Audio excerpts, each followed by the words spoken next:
Doctor Babasaheb Ambedkar Colombia विद्यापीठातून आपलं शिक्षण पूर्ण करून ज्यावेळेस भारतामध्ये आले, मुंबईमध्ये ते एका कोर्टामध्ये वकिलीचं काम करत होते।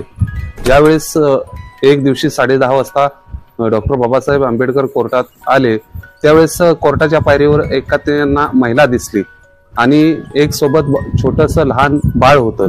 ते खूप रडत होतं, आरडत होतं, ओरडत होतं। त्याला भूक लागली होती आणि त्याची आई त्याला समजावत होती। तर बाबासाहेबांना न राहून विचारलं की माई काय झालं, बाळ का रडतंय?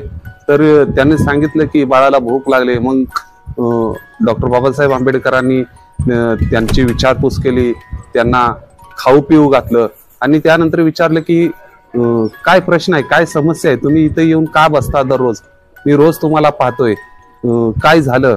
तर त्यावेळेस त्या महिलेने डॉक्टर बाबासाहेब आंबेडकरांना सांगितलं की माझे पती एसटी ड्रायव्हर होते आणि अपघातामध्ये त्यांचं निधन झालं। तर ते निधन झाल्यानंतर मी एसटी कार्यालयात, महामंडळ कार्यालयात गेले आणि त्या संदर्भात विचारपूस केली। तर त्यांनी मला सांगितले की जास्त आगाऊपणा करू नका, तुम्हाला जायचं असेल, दाद मागायचे असेल तर कोर्टात जाऊ शकता। तर त्यानंतर मी कोर्टात आले। तर हे ऐकून डॉक्टर बाबासाहेब आंबेडकरांना खूप वाईट वाटलं। त्यांनी त्या बाईची केस कोर्टामध्ये लढवली गेली आणि जिंकून दिली।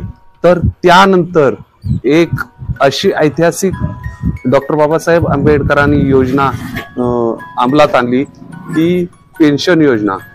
ही कोणत्याही व्यक्तीचं निधन झाल्यानंतर त्याच्या नातेवाईकास अनुकंपानुसार नोकरी किंवा त्यांना पेन्शन देण्यात यावी, हा कायदा माझ्या डॉक्टर बाबासाहेब आंबेडकरांनी त्यावेळेस पारित केला।